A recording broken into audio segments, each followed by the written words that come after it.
Fireside CharLA series, brought to you in partnership with the United Latinx Fund and Coalition of Los Angeles. The Latino Coalition of Los Angeles.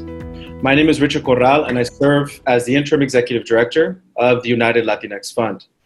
This online event series aims to engage, educate, and advocate on important and timely topics that impact LA's Latinx community during the COVID-19 epidemic. Our program consists of a brief panelist introduction, a facilitated conversation, and a Q&A. Please enter your questions in the chat box, and we will revisit your questions at key points of the program. Please note that everyone's audio will be muted until the Q&A portion of the program. Also, our program is being broadcast via Facebook Live on the Latino Coalition of Los Angeles Facebook page. And there should be a link, if you open up your chat box, there should be a link there to their Facebook page. So go ahead and click on the link to access the live stream. And also, while you're there, you can host your own watch party on your own Facebook page so that all of your followers and friends can also join us as well virtually. If you have any technical questions, you can put your question in the chat box, and our helpful technician, Jake, will help you. So let's go ahead and begin.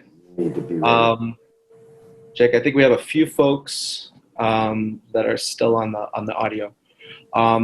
So to set the sort of stage here, as you may know, housing and homelessness is one of ULF's priority areas. So we follow this issue very closely. In fact, just last week, the County of Los Angeles filed a request for an emergency hearing with federal judge David Carter, a hearing which actually took place today. The topic of the hearing is Project Room Key, which is Governor Newsom's emergency response to help house our homeless neighbors who are at risk of contracting the coronavirus. The county alleges that Project Room Key has been stymied by objections from several local cities. In the current movement, COVID-19 has not only centered and elevated the ongoing homelessness debate between the state, counties, and cities, but it further exacerbates the endemic inequalities faced by vulnerable communities, particularly communities of color throughout the region. So to help clarify the issues as well as to share solutions, today's Fireside CharLA updates on current legislation, policies, and investments that not only aim to curtail the spread of COVID-19 among our homeless neighbors, but also aims to redress mounting inequalities within our Latinx community. So I'd like to introduce our first guest, Los Angeles City Council President Emeritus Herb J. Wesson Jr., who served as the president of the City Council from November 2011 through 2019 and has represented Council District 10 since 2005. Councilman Wesson is the first African American to hold the council presidency and has been reelected 3 times to that position. During his tenure, Council President Emeritus Wesson presided over monumental policy initiatives, making Los Angeles a better place to live, work, and raise a family. Welcome, Council President Emeritus Wesson. It is my pleasure to be with you tonight, and I'm so honored that you'd want to have me on your Fireside Chat series just to go back and forth and talk about the topics of today. So it is my pleasure to be with you. Thank you, thank you, thank you. And our second guest is Sarah Dussault, who's the chair of the Los Angeles Homeless Services Authority, LAHSA Commission, appointed by Supervisor. Hi, thank you so much. Thanks for having me. This is such a treat, and I get to see my friend Herb, so that's so fun. I'm just so excited that you guys are interested in this, what's happening right now, and we just want to engage you on this topic and see how we can partner and make what we're doing even better. Well, thank you, Sarah. And a little bit about Sarah. She's committed to including women's unique experiences in policymaking and investing in systems change to bring a crisis response to homelessness. So thank you for joining us today, Sarah. So let's get right into it, folks. We have a very brief program. It's very focused, a little bit different than maybe what you have experienced in other webinars and other video conferences. Our first question for today is we'd like to know a little bit about the legislation, policies, and or investments you're leading to address homelessness under COVID-19. We'll begin with Council President Wesson. Okay, thank you. Let me first say that it is an honor to be here with Sarah. She is without a doubt a fine human being, a good person. So I will go with her anywhere.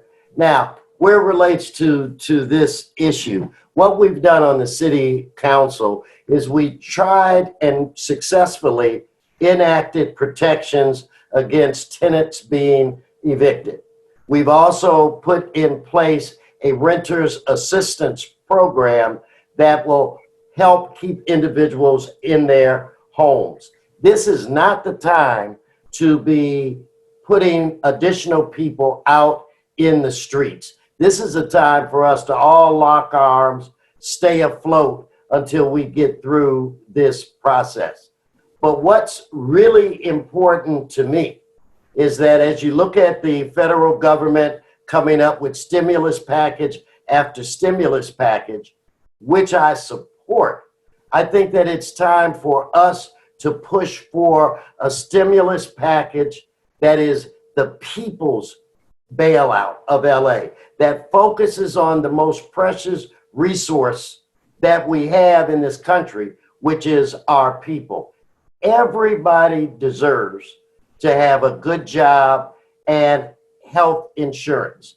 If that were the case, you wouldn't be looking right now today at statistics that show that African Americans and Latinos will probably fare worse during this crisis. And a lot of that is based on inadequacies within our public health system, where it doesn't address the needs of communities of color. And wherever you're from, or whatever the color of your skin is, or whatever your zip code is, that should not dictate your lifespan. So the people's bailout is similar to President Franklin Delano Roosevelt, where we want to give people real jobs with health insurance. We want to look at, as we're discussing all these other stimulus packages, which we support, the people should be in that conversation as well. Why don't we put them in a position to do trickle up economy? Excellent. And I love how you're really reframing and recentering investments, not from the traditional top down, but from the bottom up. And I think that that's a beautiful segue to what Sarah wants to talk about in terms of Project Roomkey, and really in terms of really recentering, right, the way in which we think about homelessness and the way in which we respond at multiple levels. So Sarah, could you share a little bit about what you're working on and how it relates to today's topic? Sure. Thank you so much. Thanks, Richard, and thanks, Cindy, and everyone for hosting this, but also just if you're listening in or watching.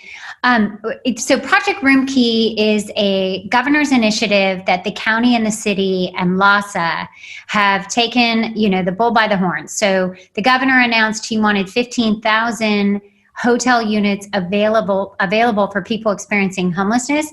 And Los Angeles stood up and said, we would like 15,000 just here. So we need 15,000 because we've identified 15,000 people experiencing homelessness who are highly vulnerable and at risk of COVID-19. So if they should contract it, we would be looking at someone who would most likely need to be hospitalized, who would most likely need a ventilator, who potentially could lose their life.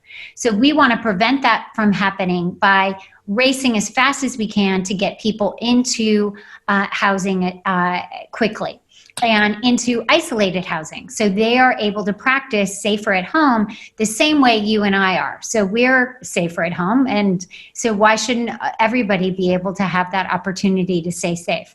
So that's what we're doing. As of today, we have about 1,200 units online throughout the county, and about 1,100 people are in those 1,200 units, and that's throughout Los Angeles County. This is a moment in time where it's been amazing to me. I know that sounds like it's not, but it's just so full of joy in terms of bringing people inside. So the first hotel we opened, as you may have read in the LA Times, is a $400 a night hotel. I was there with welcome bags. We were I'm going to tear up. This is actually kind of hard. We were welcoming people directly off the street. I mean, people were coming in and they were like, I get to stay here. It was a really big deal. And it is changing how people feel about themselves. It's changing all of our service providers, how they feel about the work that they're doing. They're suddenly like, wait a second, I have a room for this gentleman that I've been trying to help for months. I'm going to get him inside today. I'm not going to have to wait and put them on a list. So in terms of outreach workers, people in the homeless services system, they feel empowered. They feel excited because we are housing people so quickly. We have a lot more to do. And that's why I'm joining you tonight. Is I'm here to ask you for your help. We definitely have seen some community opposition throughout the county in various places and forms, and we just need your help to speak up. And it's more difficult to speak up these days because of physical distancing. So it is hard to attend a meeting or be able to provide public comment and those types of things. But find a way, find a path to speak up to your various elected officials and make sure they know that you support this idea. Because Council President Emeritus Wesson is 100% correct. This absolutely adversely or disproportionately impacts people of color. And my point is absolutely no, not here. Not on my watch, not on your watch. No. We're going to get people into housing, and we're not going to let that happen. I don't know what happened in other cities, but in Los Angeles and Los Angeles County, we are not going to let that be the story. So we're rushing to get people into these hotel units. We need everyone's help to encourage hotels to participate and encourage communities to be a part of this effort. But it is so uplifting. It is so joyous when you see someone enter their room for the first time. It's a big deal. Thank you for sharing that. And I just wanted to follow up that with those comments and that perspective. We have an infographic in the chat box. I do want to remind folks to please put your questions in the chat box. We will be having a Q&A. But if you click on it, it gives you a quick snapshot of where LASA is currently at. Some of the success that they've been able to achieve. And again, as Sarah said, this is a platform, and both Council President Wesson as well as Sarah are here not only to share what they've done, but also here to engage us, right, and to connect us and to support some of this important work. And to that end, around supporting and engagement, let's talk about the relationships across multiple sectors of government. I think both of you are, this moment, I mean, you know how they always say, oh, it's all about collaboration. It's all about collaboration and partnership. I think we've heard that, I don't know, I think for all of our lives. But there's something unique about this moment. There's something special about this moment when it comes to partnering federal, state, county, city. Council President Wesson, can you speak a little bit about the unique flavor of partnership in relationship to the People's Bailout and how that all fits together? Well, I would love to do that. And I don't know where this started. It started way before any of our times, where government at different levels just kind of felt that this is mine. You stay on your side of the street. This is what I do.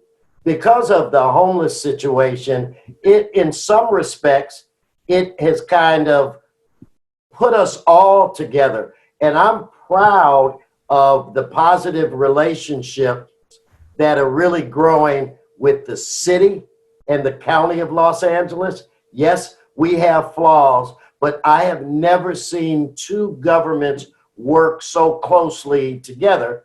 And I would imagine having a person like Sarah who understands both sides of the street, she has the ability to help bring us together. So the relationship between the city and the county is unbelievably strong where it relates to this virus and in solving the homelessness problem. Recently, towards the end of Governor Brown's term, in the beginning of Governor Newsom's term, you see a partnership where we are engaged with the state. And they are now doing more than just helping us from a financial perspective. They're helping us come up with policies as well. But as we go through this crisis, and every other day you turn on the television, you hear about these heroes. You hear about police officers and firefighters and our medical staff. They've done a phenomenal job, and they are heroes. But there are unsung heroes, the grocery workers that expose themselves to hundreds of people every day, the truck drivers that are delivering food, the janitors, individuals that work for nonprofits that are on the ground connecting services with people.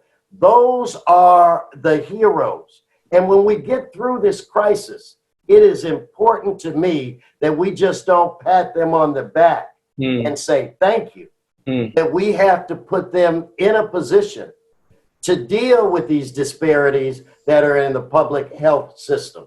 People have to realize that a lot of this is driven by racism, some of which comes from the federal government. We, people of color, poor people, and people of good souls have to come together in order to create a public health system that will ensure that in the event that this happens in the future, people that look like you, people that look like me will have had more preventative care, will have had more preventative education, and so that we would be in a situation where we wouldn't have high diabetes rates, obesity, high blood pressure, and things of that nature that make us vulnerable to a disease like that. People have to realize that when I talk about 2/3 of the people living on the street being Black and Latino, that's not a coincidence. When you look at the numbers of the individuals that are in jail, that's really not a coincidence. When you look at the individuals that are the working poor, when you look at the people that are the grocery workers and truck drivers, they are people of color. And those are the people that when this is over, we need to make sure that they have an opportunity to go as far as their dreams and their abilities will take them. And in order to do that, we have to shake up the system. Right. And that's exactly what you're proposing with the people's bailout, putting those investments up front and center from the bottom up across multiple different sectors, obviously impacting homelessness, and really investing in people of color at the end of the day. So I think that's brilliant. I'd like to pass the mic over to Sarah, again, to speak about partnerships across multiple levels of government. Sarah, you could probably write a thesis on it after all of this is said and done. But Sarah, please take it away. Thank you. And I'm sorry, when you're sharing bandwidth on the internet with 2 kids and a husband, it's funny how you get kicked off. So I'm now on my phone. So in terms of partnership, don't forget the dog. Exactly. She's in on it too. So it's been a remarkable moment. I do think, the investment in relationships matters, and I think that it's obviously paying off in some of our quick action. But the reality is that we've got to keep building on those partnerships. I completely agree with Herb on his assessment on our need to invest our resources, whether they're coming from the federal government or state or local resources, where it matters. This pandemic has really laid stark the economic divide, and we got to make sure we're investing that money where it matters. And so for me and my mission, that's going to include people experiencing homelessness. And we have, we really want to use this moment as an opportunity for a seismic shift. We are not going back to the status quo. We want to use that, leverage those partnerships with both the state and federal government. And we're looking to invest resources in an extremely strategic way so that after we have the ability to house people in the short term, that they have opportunities for the long term, and that we're taking people from that hotel room and then directly placing them into a permanent housing option. And that we're reaching that family who was in a hotel room before COVID-19 ever came along. We had many families experiencing homelessness who are participating in our motel voucher program. Those families need to be prioritized into permanent supportive housing or permanent housing that's appropriate for them. And that's the kind of thinking that's going on right now across many different levels of government. And we really see this opportunity where, from the mayor's leadership to the council's leadership to the Board of Supervisors leadership, and Supervisor Solis appointed me to the LASA Commission.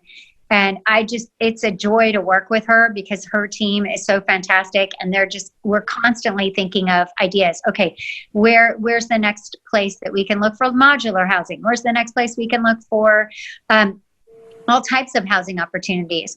So what I want to see at the end of the day is that, through this partnership and through advocacy efforts that we're going to call on you all for, that we are engaging in making sure those state and federal resources are targeted toward housing, that we all view housing as a right, and that we're able to invest in those opportunities and just drastically reduce homelessness amongst everyone.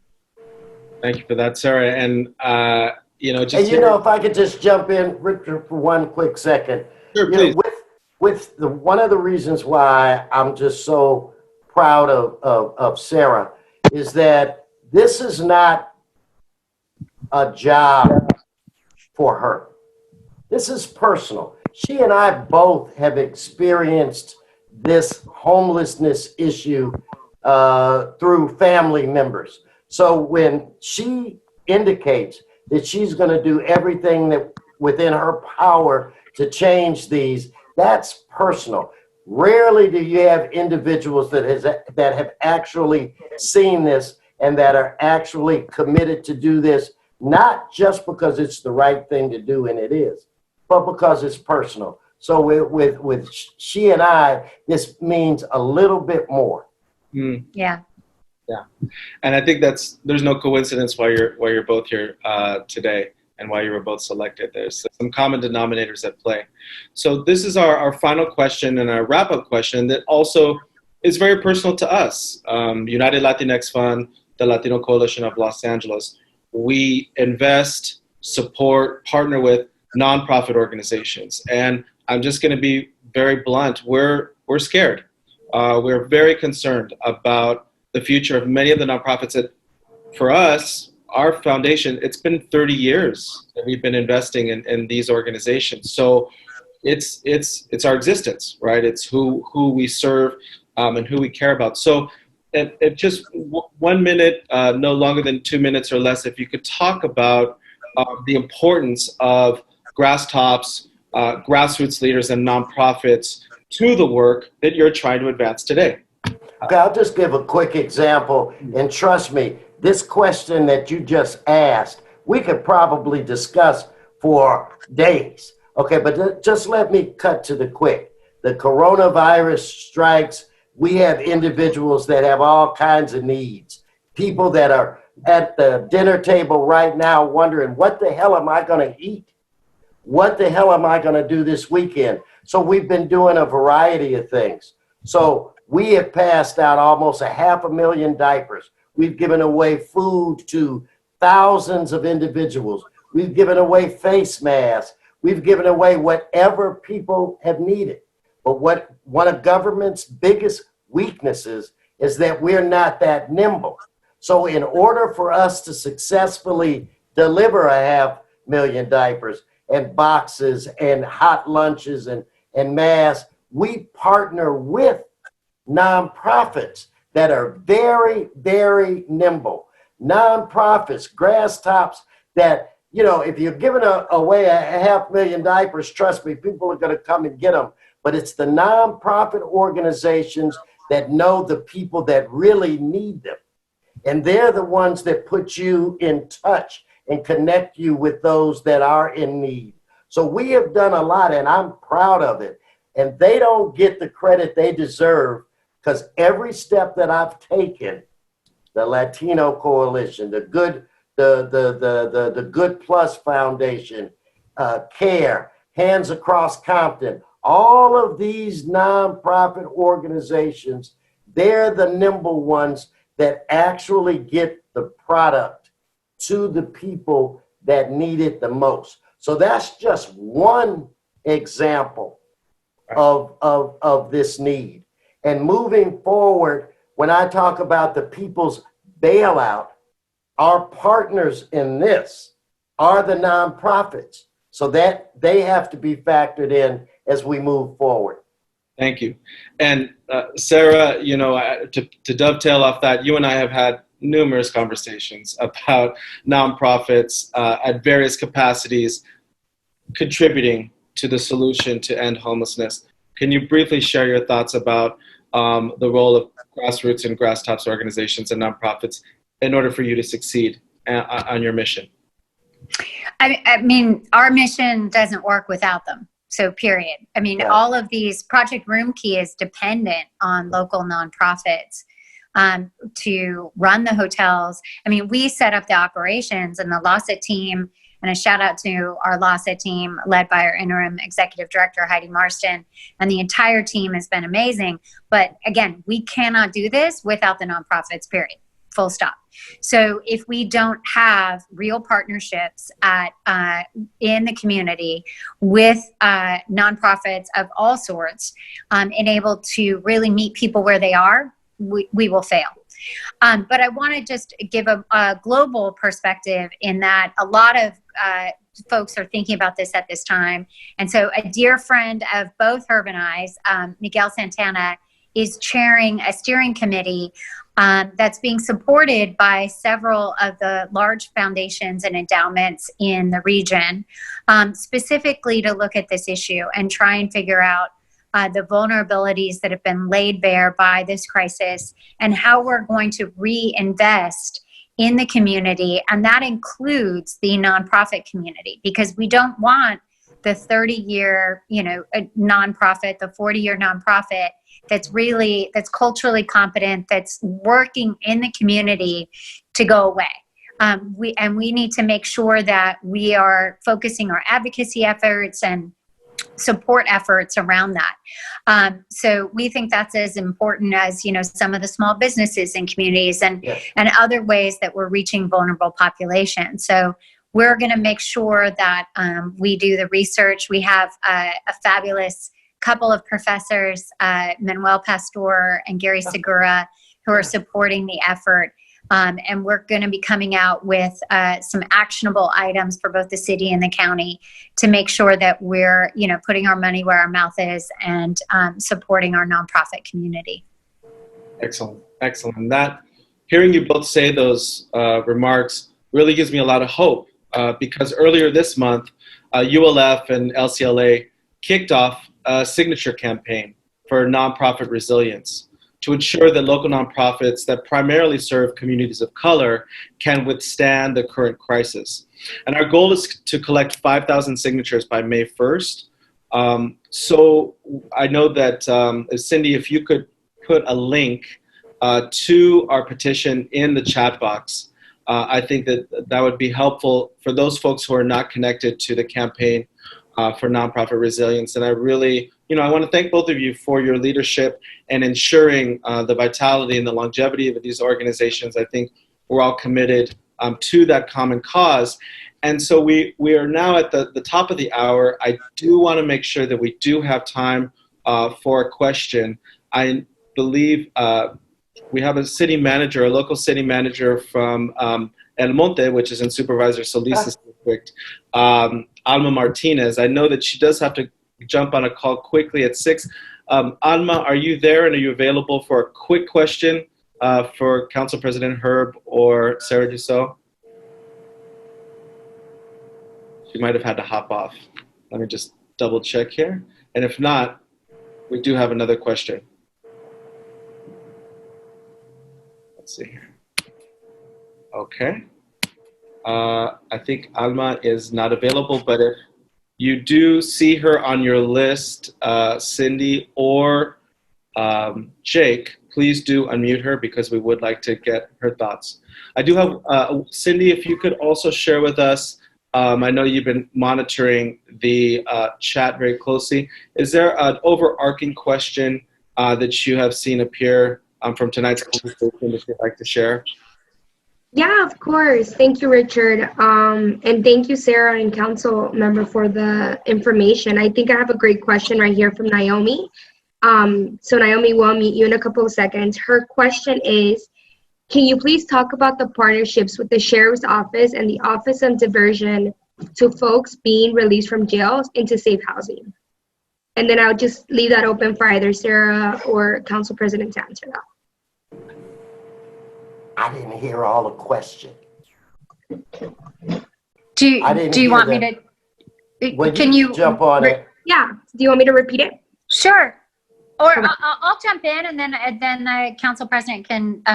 So the question was about the partnerships between the sheriff and the Office and Diversion Resources, or what's commonly called ODR, and providing both a release but also housing opportunities for people. So this touches on the what's personal. So back, what Herb was mentioning is my brother is homeless and mentally ill, and goes in and out of that cycle of being arrested and then released. And so this partnership, actually, he is the benefit of. He actually was released from jail last Friday into what's called ODR housing.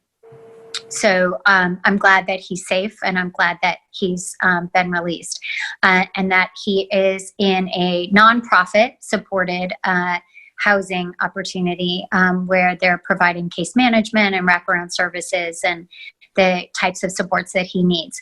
So I am very in tune to this issue. We absolutely need to be doing more. I know that the partnership has been very effective for some, but it is not, as large as it needs to be, and we're looking for ways to support them. They're actually a different agency than the Homeless Services Authority that I'm chair of.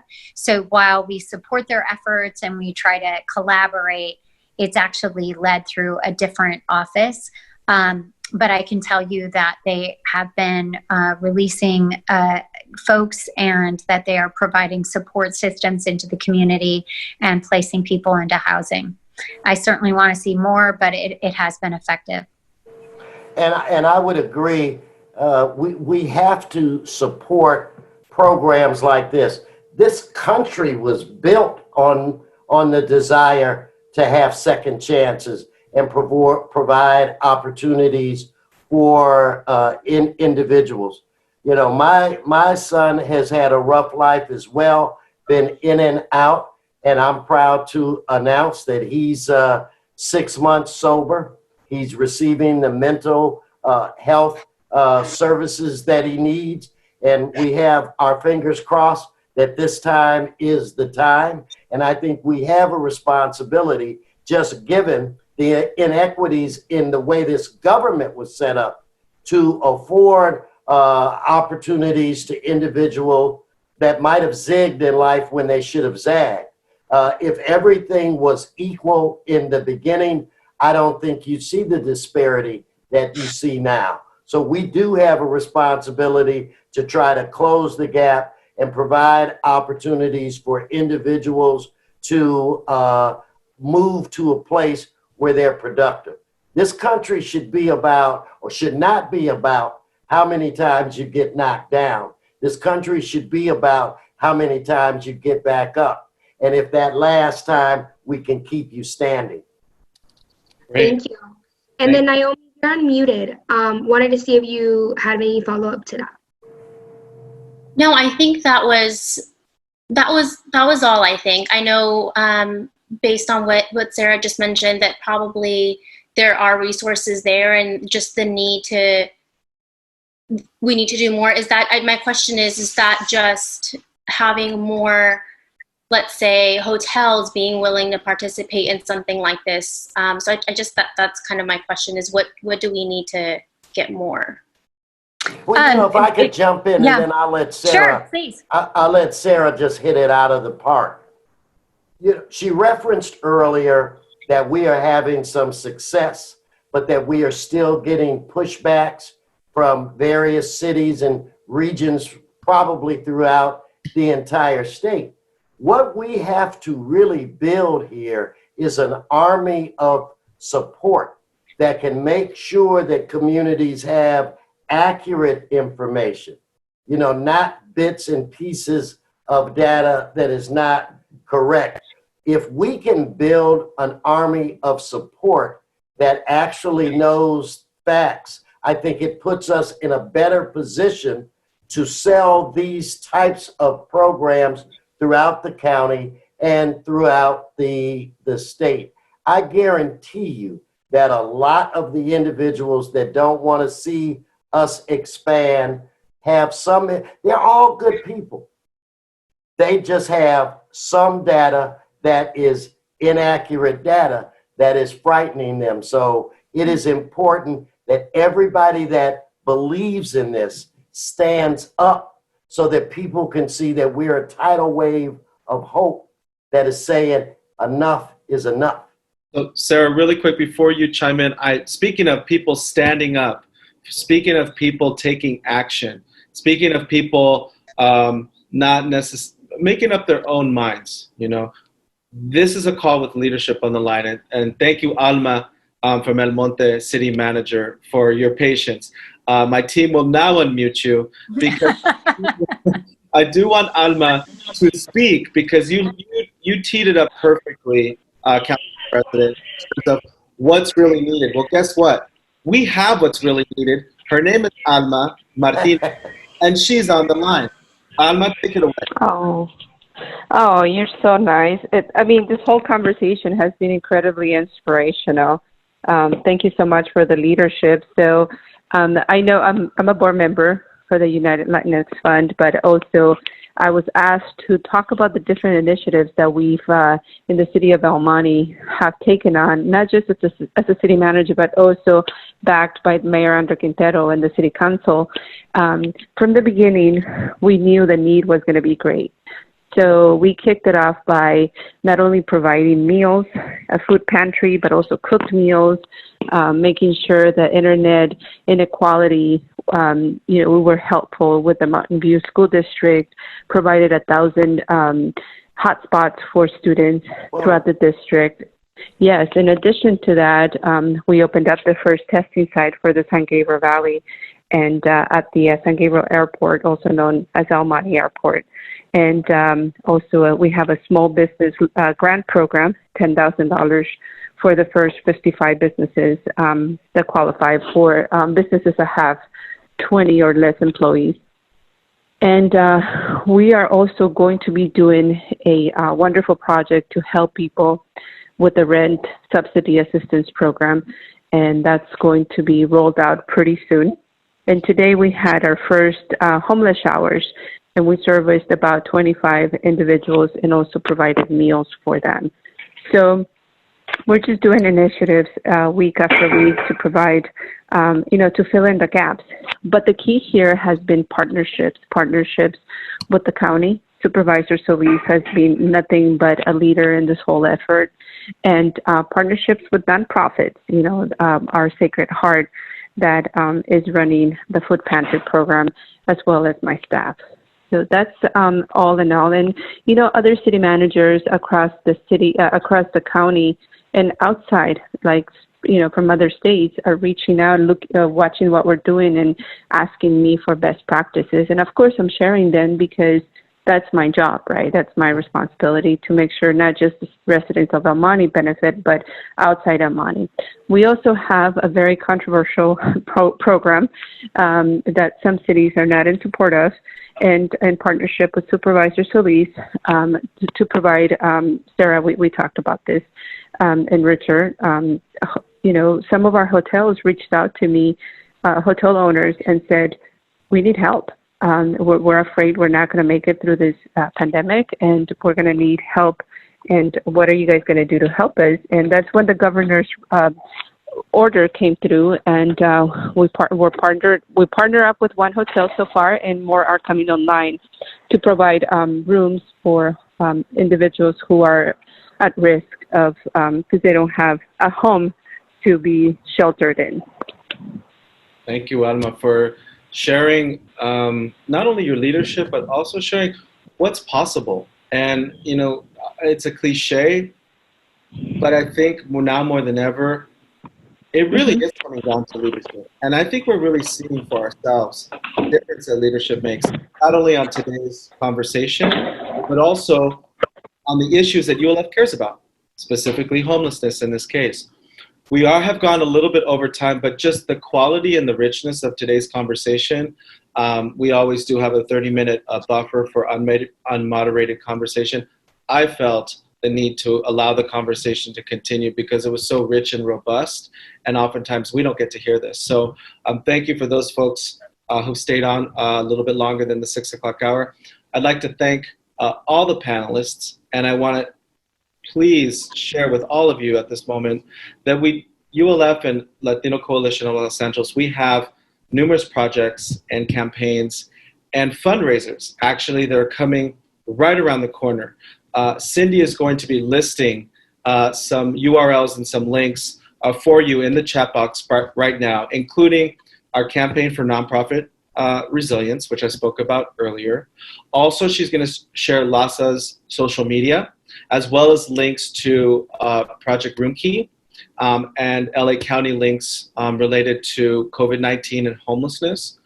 And I have a very special and exciting surprise. We have, through our partnership with the Latino Coalition of Los Angeles, our brother Joseph Chicas has really stepped up to take our conversation today, literally, and turn it into immediate action 2 days later. Specifically, I'm speaking about the United for Skid Row benefit comedy and concert event that's happening Saturday, April 25th from 6 to 7 p.m. Cindy will provide the website for United for Skid Row. She'll also provide the GoFundMe page, and as well as provide contact information for myself, for Sarah, for Council President Herb Wesson, as well as for Cindy, who is the president of the Latino Coalition of Los Angeles. So all of these important resources are going to be made available to you right now, as well as many of the folks that I mentioned on today's conversation and call. For example, Joseph Chicas, who's leading United for Skid Row, he will remain on today's call so that we can kind of transition into our more informal program, which is just an moderated conversation where everybody can kind of relax. We have a little bit of music. You can grab yourself a beverage and relax and enjoy a moderated conversation. I know that the council president has some very pressing and important programming that he wants to get to. Yes. So I want to thank you so much, both of you, Sarah and Council President Herb Wesson, for your time. And yeah, let's all give them a round of applause. Thank you. Thank you. It's a pleasure to be with you tonight. Thank you for Thank you so much. Enjoy the music. Thank you. Yeah. Let the music play. Thank you.